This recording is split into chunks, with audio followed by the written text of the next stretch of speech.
Primera parte. Tragedia. Capítulo 1.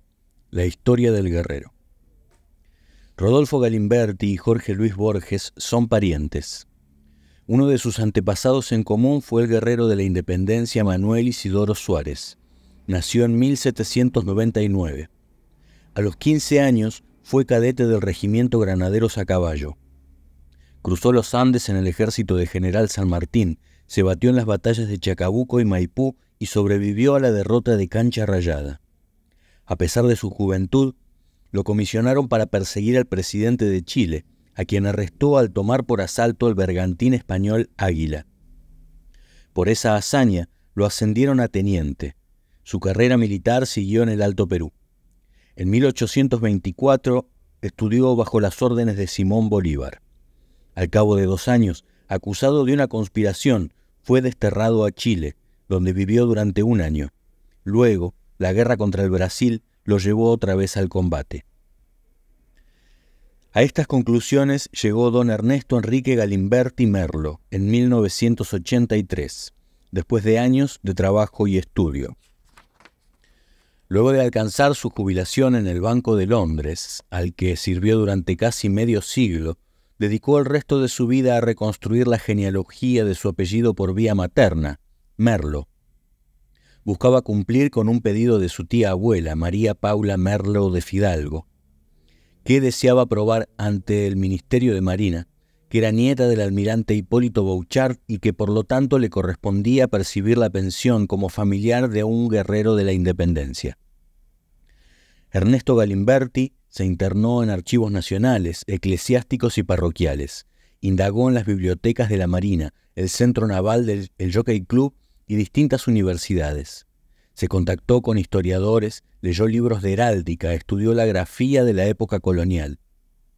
Exploró testamentos, sucesiones, partidas de nacimiento, casamiento y defunción de cada una de las ramas de su árbol genealógico y viajó a Montevideo y a Colonia del Sacramento para revisar archivos municipales. Los ataques cardíacos y los recurrentes accesos de epilepsia fueron demorando su tarea, pero apenas volvía a sentirse con fuerzas, proseguía. Al final llegó a cumplir con su objetivo, aunque su tía abuela falleció a mitad de la búsqueda y no llegó a recibir su pensión. Toda la información reunida la volcó en un libro titulado Crónicas de las familias Merlo y Gamis y Cuevas, en el que narró los avatares de la investigación y también sus conclusiones. Desde entonces las crónicas permanecen inéditas. Don Ernesto repartió la obra entre los pocos familiares y amigos que aún seguía viendo. En 1985 entregó un original tipiado a máquina y con notas manuscritas al pie a la Biblioteca de la Academia Nacional de Historia. A los 73 años, Ernesto Galimberti subsistía con el dinero de su jubilación y los cuidados de su hija Liliana.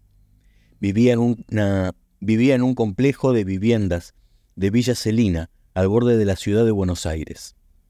A su hijo menor, Rodolfo, lo había visto por última vez en 1975, en un encuentro casi sin palabras en una confitería de Belgrano.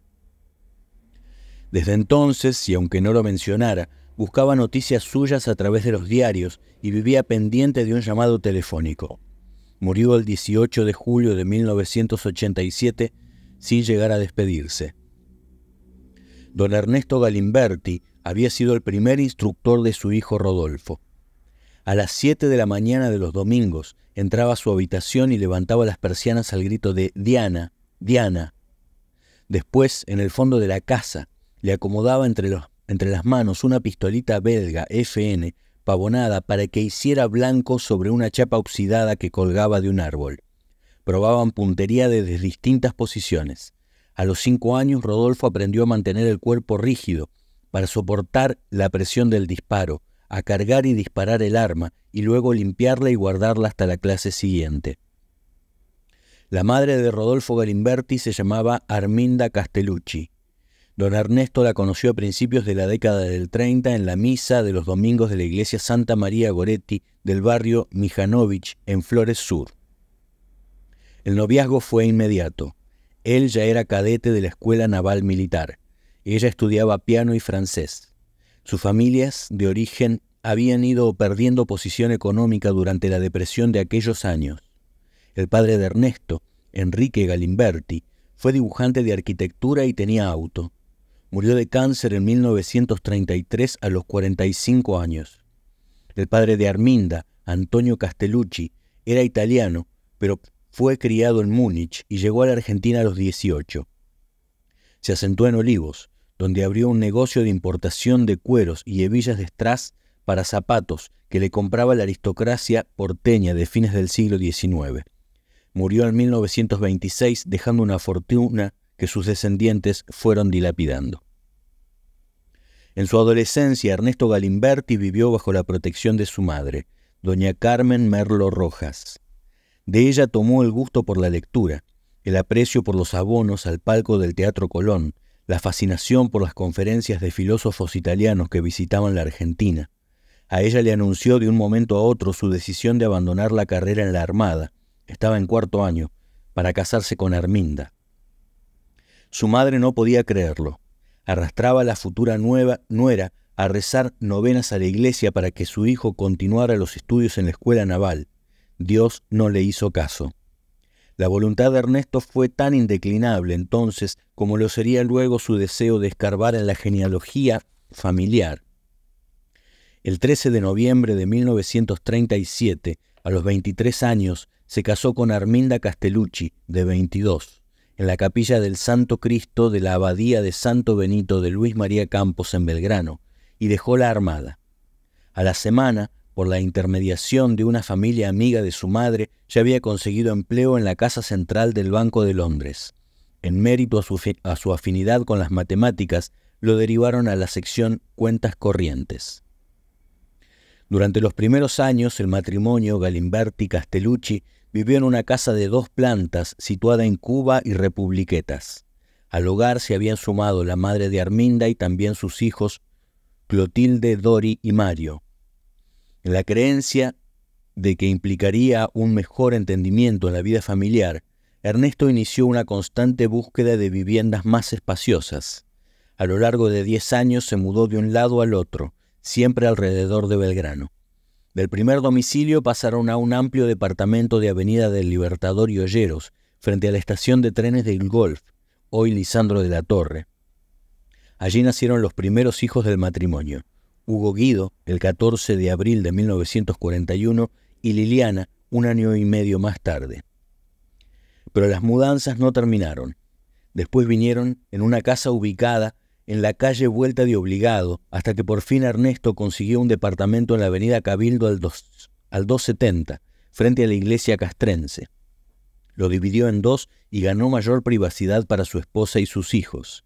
En el Hospital Rivadavia, el 7 de mayo de 1947, nació Rodolfo Gabriel Galimberti, el último hijo de la familia. 5 años después, Ernesto compró una casa en la calle Esmeralda 573 de San Antonio de Padua. La idea de mudarse hacia el conurbano bonaerense esta vez tenía un objetivo definido: el asma de Hugo. Tenía que respirar aire más sano, murmuraba Arminda. Por ese tiempo, Juan Domingo Perón asumía la segunda presidencia.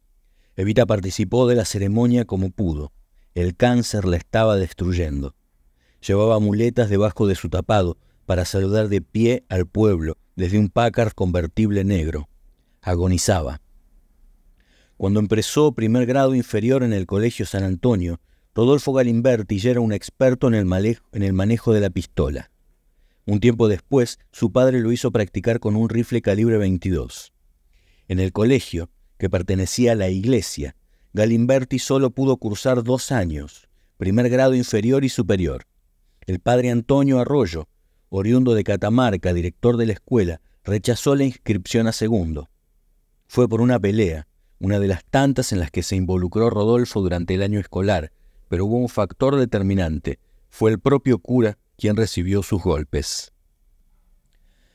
Todo empezó en el aula, casi en la hora de salida, con una tiza que golpeó el pizarrón. La maestra preguntó quién había sido. Ningún alumno asumió la responsabilidad. Llegó el padre Antonio y pidió conversar a solas con el autor del hecho. Nadie levantó la mano. A la espera de la confesión, el sacerdote decidió que todo el curso permanecería fuera de hora.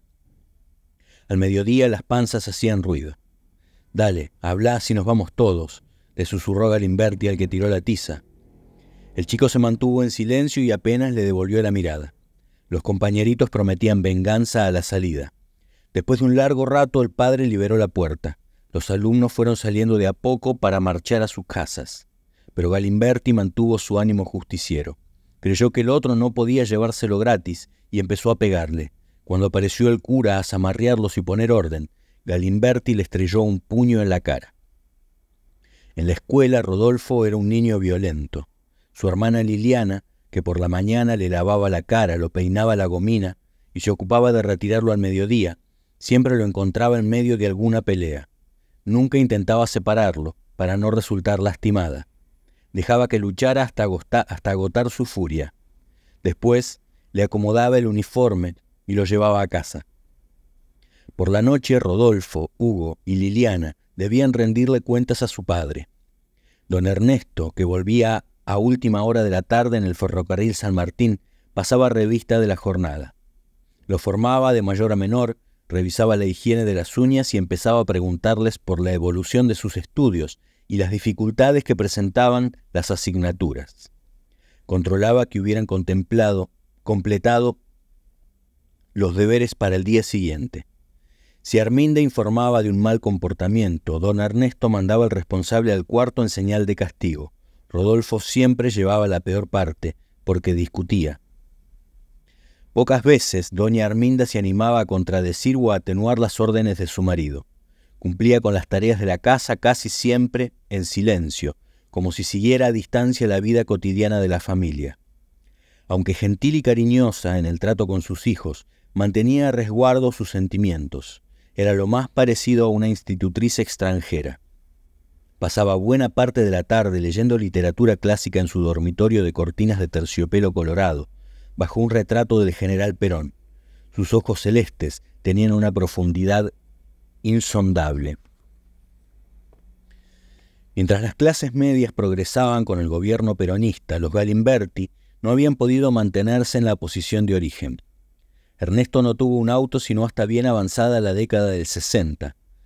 Para las pocas vacaciones que pudieron disfrutar en Córdoba o Mar del Plata, debían trasladarse en micro. Ernesto Galimberti no pudo parar su leve pero irremediable descenso social durante la década del 50, pero no por eso dejó de inculcar una educación rigurosa a cada uno de sus hijos. Si bien las mayores expectativas estaban depositadas en el primogénito Hugo, que estaba dotado de una inteligencia que consideraban por encima de la media, no descuidaba la atención del menor. Cuando Rodolfo fue elegido como escolta de bandera en el Colegio Estatal número 9 de la localidad de Merlo, pasaron varias horas juntos ensayando el paso militar para el desfile del día siguiente. Don Ernesto le hacía inflar el pecho, levantar las piernas bien alto en cada paso y le mostraba las baldosas donde debían pisar la suela de sus zapatos.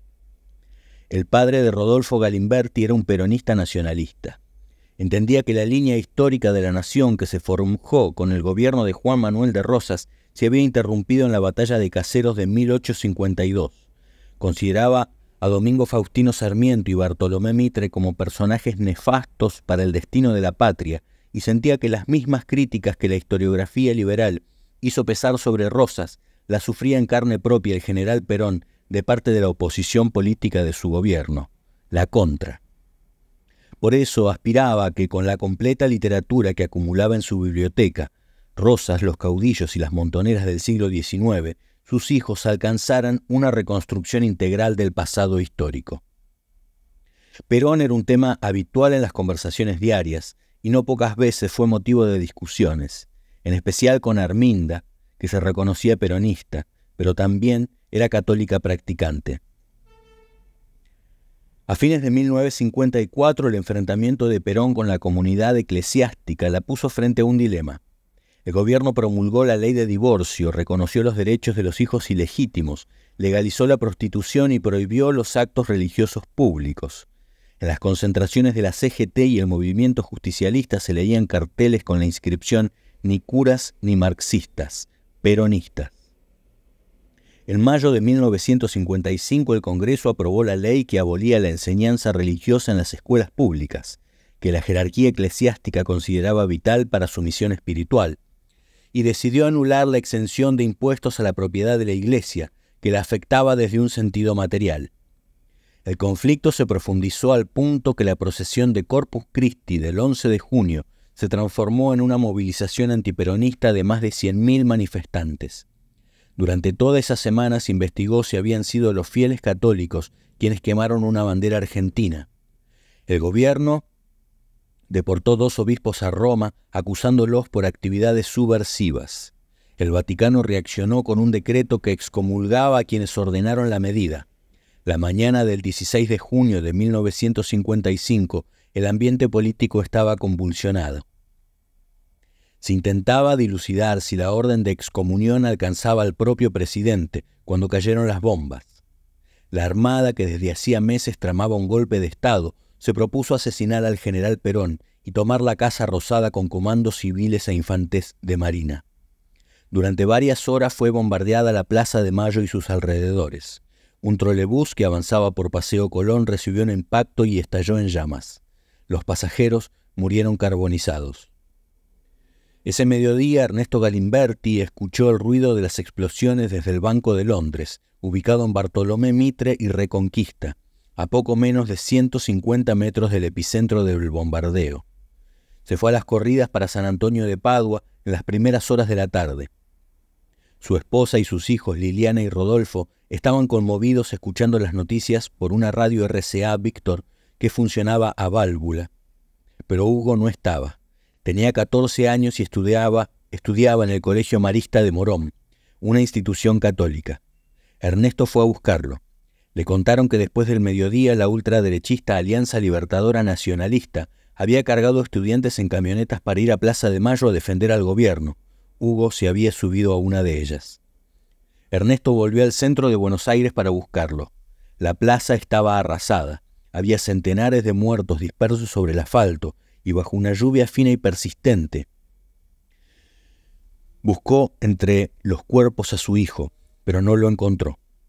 Las columnas obreras aparecían en la plaza por sobre las estelas de humo de las últimas bombas.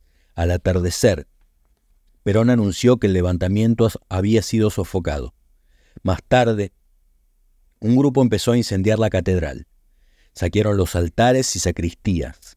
Un párroco octogenario trató de impedirlo y lo mataron de un golpe.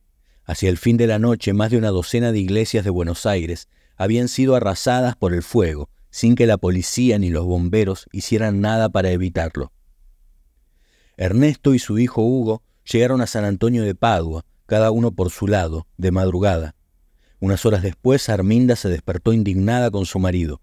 Lo acusó de complicidad con Perón, a quien tenía como el máximo responsable de los incendios, y le recordó el antecedente de la quema del Jockey Club. Ahora encontraba profética la frase que el general formulaba hacía 2 años: «Cuando haya que quemar, voy a ir yo a la cabeza de ustedes, pero entonces, si fuera necesario, la historia recordará la más grande hoguera que haya encendido la humanidad hasta nuestros días». Durante 3 meses Arminda no le dirigió la palabra a su marido. Las cenas se desarrollaban en un silencio casi absoluto, matizados por comentarios incómodos. El gobierno de Perón se fue descomponiendo de a poco, a pesar de sus amenazas de que respondería a la violencia con una violencia mayor. El matrimonio Galimberti empezó a dormir en camas separadas. El 16 de septiembre de 1955, el general Eduardo Lonardi asumió la presidencia con un golpe de Estado y Perón se exilió en una cañonera paraguaya que estaba anclada en el puerto de Buenos Aires. El peronismo fue proscripto. Casi un año después, un grupo de militares y civiles que se organizaban para una sublevación contra la Revolución Libertadora fueron fusilados en un basural de José León Suárez. La masacre fue supervisada por el jefe de la policía de la provincia de Buenos Aires, el coronel Desiderio Fernández Suárez, y ordenada por el general Pedro Eugenio Aramburu, que había desplazado a Lonardi. Para la familia Galimberti fue otra conmoción. El basural de José León Suárez se convirtió en el espejo de la nación robada y perseguida. Después de que el doctor Arturo Frondizi ganara las elecciones de 1958, Ernesto tomó como un deber de buen peronista hacerle conocer a sus hijos el lugar donde sucedieron los hechos. Para llegar, siguió con un croquis que se publicó en la revista quincenal Mayoría. Primero cargó a Hugo en su moto Puma negra con filetes, modelo 37, y 15 días después llevó a su hijo menor. En 1958, Rodolfo Galimberti estudiaba en la escuela pública número 9 de Merlo. A sus compañeros de grado les impresionaba su presencia. Llegaba a clase con el pelo engominado, vestía un pulcro y rígido delantal blanco a tablitas y un moñito de tela azul al cuello. Pero después era el primero en saltar el alambre de púa que dividía el patio colegial del baldío para ir a remontar barriletes con papel de diario, jugar al vóley, al tejo, la bolita o al hoyo pelota. Por la tarde, Rodolfo y sus amigos solían preparar un fueguito y comer papas a la parrilla, o se escondían en los pozos que los obreros dejaban abiertos para colocar los caños de las cloacas y se quedaban conversando durante horas. Galimberti tenía dificultades para dominar la pelota cuando jugaban al fútbol. Lo mandaban al arco. También le tocaba contar a la hora de jugar a la escondida, pero eso no implicaba que tuviera alguna debilidad de carácter. Se peleaba por cualquier motivo contra quien fuera. Sus amigos debían frenarlo cuando a modo de aviso imitaba el gruñido de un perro y se lanzaba al ataque. No percibía el peligro de enfrentarse a las trompadas de su circunstancial adversario. A lo sumo, si se veía en inferioridad de condiciones, agarraba un palo y se lo partía en el lomo, pero no temía. Si resultaba muy castigado por los golpes, se levantaba del suelo y se marchaba a su casa, como si nada hubiera sucedido. A fines de los años 50, la revolución de San Antonio de Padua era el cine. Cuando se inauguró el Sarmiento, cada función dejaba fuera de la sala a cerca de 200 vecinos. En el cine de la iglesia la proyección era al aire libre. Galimberti y sus amigos también iban al San Martín de Merlo a ver películas prohibidas para menores de 14. Chiflaron con ganas la tarde en que Isabel Sarli se les apareció por primera vez desnuda.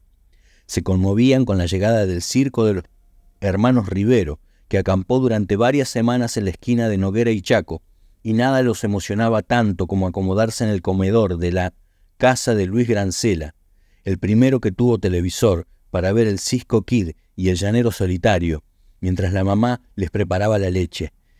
Y hacían turno para subirse a la Harley Davidson del hermano de Tito Mojica, que lo llevaba en el Sidecar por todo San Antonio de Padua. En Navidad, la gente bailaba en las calles y los chicos se disfrazaban y salían a cantar casa por casa, y llenaban sus bolsillos de monedas para comprar caramelos. Para las fogatas de San Pedro y San Pablo, cada barrio se esmeraba por presentar al mejor muñeco. La competencia era feroz. Para mejorar las posibilidades del vecindario, la noche previa, Rodolfo y su amigo Aníbal Garipolli salían a incendiar muñecos de los otros barrios para arruinarles la fiesta. Les gustaba escapar de la misa para fumar cigarrillos Winston en las copas de los árboles de la iglesia, mientras decenas de familias hacían turno para confesarse ante los padres Almada y La Fuente, que también eran confesores de Rodolfo. Pero era el padre Antonio Arroyo, aquel que no quiso tenerlo más en la escuela, el que menos soportaba las travesuras. El párroco esperaba que Galimberti, Jorge Corizo o Rubén Pantano se subieran a los naranjos para dispararles con un rifle calibre 9. Lo llenaba con sal en vez de balines, para que sus pecados les picaran en la piel. La iglesia representaba un lugar de encuentro social para los vecinos de San Antonio de Padua. Hacia fines de la década del 50, Hugo Galimberti fundó con un grupo de amigos el Padua Rugby Club, en un terreno del costado de la iglesia, ubicado sobre Centenera y Garibaldi. Un domingo lo utilizaban para jugar al fútbol y otro para el rugby. Los rituales religiosos y las actividades deportivas se integraron casi en un mismo ámbito. Hugo no era jugador destacado, pero aún con los límites físicos que le imponía el asma, llegó a jugar en la 4ª división. Su tarea más importante fue inscribir el club en la Unión Argentina de Rugby y lograr que participara de los torneos oficiales. Los árbitros que visitaban la cancha se valían del enorme reloj del frente de la iglesia para controlar el tiempo de juego. Por entonces, Rodolfo ya tenía con su hermano una pésima convivencia. Despertaban en la misma habitación a los golpes y no congeniaban en nada. Hugo intentaba ignorar cada uno de los laberintos por los que circulaba la vida del menor y lo consideraba insoportable, pero lo que más detestaba era su desenfado. Rodolfo le caía en gracia a sus amistades. Un día sucedió lo inevitable. Un amigo de Hugo invitó a practicar a Rodolfo en las divisiones infantiles del club, confiado en su altura y en su físico morrudo, algo excedido de peso. Por sus antecedentes en peleas callejeras, imaginaba que podía ser eficiente en el scrum. Para disgusto de Hugo, Rodolfo empezó a entrenar 2 veces a la semana en el Padua Rugby Club. Era lento en sus desplazamientos e incurría en faltas elementales que ponían en evidencia su desconocimiento de las reglas del juego. Un jugador que a menudo lo arrastraba por el suelo era el vasco Raúl Otacé. A Rodolfo le impresionaba verlo correr aferrado a la pelota con sus manos peludas. Era como un ropero de roble que se le venía encima, empujado por la fuerza de un toro. Un íntimo amigo del vasco, que también incursionó en el club, fue Dippy Hafford, el irlandés. Alto y también brusco, aunque de los 3 era el que poseía la técnica más depurada. Rodolfo hizo amistad con Otacé y Hafford en la práctica deportiva. Solían incursionar por las canchas de los Matreros de Morón o Deportivo Francesa con resultados dispares. A comienzos de la década del 60, la casa de los Galimberti ya se había convertido en un polo social del barrio de San Antonio de Padua. Las visitas de parientes y vecinos eran obligadas cada fin de semana. Don Ernesto recibía a los invitados como un caballero inglés, vestido con saco y corbata, como si formara parte de un club de hombres distinguidos. Llegaban historiadores, escritores dilatantes o gente de amplios intereses culturales, con los que intercambiaba ideas y comentarios. Si bien mantenía los modales de un príncipe, el anfitrión nunca se alejaba del universo compuesto por Perón, Rosas, el nacionalismo y los militares. A través de los años, Ernesto se mantuvo fiel a su pasión por la instrucción de tiro y a cada visitante que aceptara su oferta le entregaba el rifle y acomodaba una chapa para que practicara. Arminda conversaba con algunas vecinas del barrio. Hugo llevaba a sus amigos del rugby y sus nuevos compañeros de la Facultad de Medicina, cuyos estudios apenas había comenzado. Rodolfo invitaba a los suyos del barrio o del colegio. En el año 1960, Rodolfo Galimberti continuó su educación media en el Instituto Domingo Faustino Sarmiento, ubicado a 1 cuadra de la estación de San Antonio de Padua y a 7 de su casa. A los pocos meses de clase, se formó a su alrededor un grupo de estudiantes, chicos de 13 y 14 años, que se unieron por la certeza de saberse por encima del resto. Heredaban el compromiso político de sus familias y tenían un fuerte impulso por conocer la historia real del país. Desconfiaban de los manuales. Las discusiones de Rodolfo con su profesor de historia, Greenberg, pronto se convirtieron en un debate historiográfico tan ríspido y abstruso que pocos alumnos lograban desentrañarlo. Galimberti evitaba el contacto con sus compañeros que no consideraba a su altura. A veces, en los recreos, se lo veía solo y en silencio en el medio del patio, dando cortos pasos circulares como un general que medita la estrategia de su próxima batalla. Por esa clase de actitudes era considerado un gordito arrogante. La primera de sus amistades fue María Cristina Álvarez Noble, que escribía poesías y se había formado en el seno de una familia peronista. También Andrés Dimitriu, hijo de un rumano que en la Segunda Guerra Mundial peleó para los nazis. Con el correr de los meses se sumarían al grupo el vasco Héctor Mauriño, que se mudó al lado de su casa, y Coco Omar Estela, unos años menor. El grupo odiaba el tedio de las horas de siesta y la chatura intelectual de sus compañeros.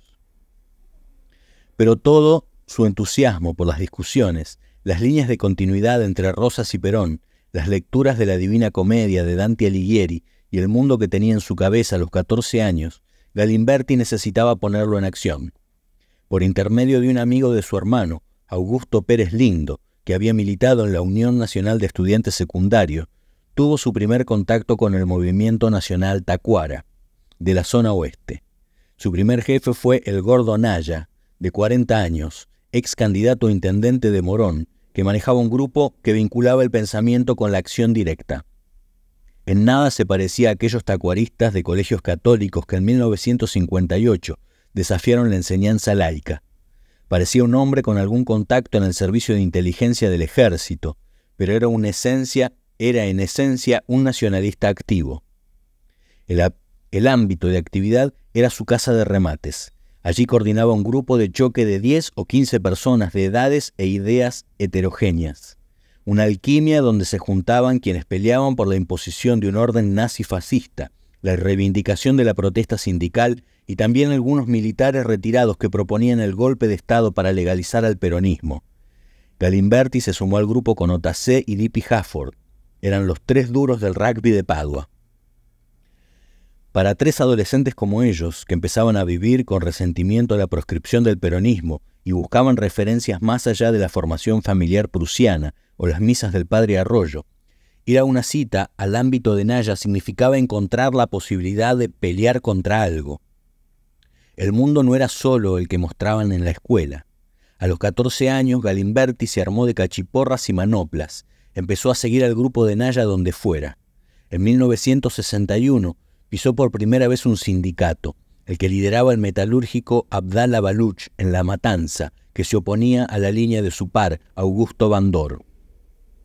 Aunque a los adolescentes como él les tocara cebar mate, podían ver un espectáculo único, debates de obreros peronistas, mimeógrafos propios, publicaciones y también algunas pistolas. A los 14 años Galimberti tuvo su primera acción política. Las huestes lideradas por Naya se sumaron a una huelga promovida por las 62 organizaciones peronistas contra el gobierno de Frondizi. Compuso una tropa de agitadores y estrelló una bomba molotov contra una lujanera estacionada en un playón de Ituzaingó. Le produjo un incendio parcial. Hasta ese día la presencia de Galimberti en el ámbito de Naya había sido intrascendente. Solo algunos militantes nacionalistas ligados al lonardismo reparaban en él apenas lo suficiente como para tararearle la marcha peronista a modo de burla. Después del ataque incendiario, ganó cierta consideración porque había demostrado más arrojo que otros que se declamaban fascistas de vanguardia. Logró el aprecio de Hertz, hijo de un oficial de la SS alemana, que encontró refugio en el Gran Buenos Aires y decía atesorar jabones fabricados con sebo humano de judíos. Hertz empezó a elegirlo para sus incursiones. Una tarde pasó a buscarlo por San Antonio de Padua, junto a sus inseparables Otacé y Hafford. Tenía un objetivo preciso, ir a provocar un grupo de jóvenes de la Federación Juvenil Comunista, que solían reunirse en Belgrano. Esa tarde el cuerpo de milicias acampó en una plaza y marchó con paso agitado al bar del fondo de la galería del Río de la Plata. Hubo un cruce de palabras, una silla voló por el aire y luego los grupos se enfrentaron en medio del estupor de las vecinas del barrio. A un comunista que se le abalanzaba, Galimberti le clavó su sevillana en la barriga y lo dejó sangrando en el suelo. Fue su primera detención. Marchó esposado a la seccional 33 de la calle Mendoza. En el calabozo se sintió un perseguido político, como los trabajadores en huelga que iban presos por enfrentar el plan Conintes de Frondizi, como un peronista castigado por la partidocracia que lo excluía. Utilizó el discurso de la marginación política frente al subcomisario y la asistente social. La noticia estalló como una bomba en su casa de San Antonio de Padua. Hugo, que fue el primero que llegó a la seccional, lo trató de idiota y lo insultó por hacer sufrir a la familia con sus actitudes infantiles. Rodolfo se sintió incomprendido por su hermano mayor. Confiaba en que su padre, en cambio, estaría orgulloso de su conducta. No fue así. Don Ernesto también lo reprendió, y a pesar del dolor que le produjo, no intentó ninguna gestión que impidiera que la primera causa penal contra su hijo siguiera su recorrido. Por decisión del juez de menores, Rodolfo Galimberti fue internado en el Instituto Luis Agote de la calle Charcas. Era conocido como el Reformatorio, un lugar de readaptación social de niños huérfanos y pobres, adolescentes más o menos salvajes que debutaban en el delito y tacuaristas aprehendidos en peleas callejeras contra judíos y comunistas. En el instituto, Galimberti se peleaba todos los días, aunque también vivió experiencias de solidaridad y afecto.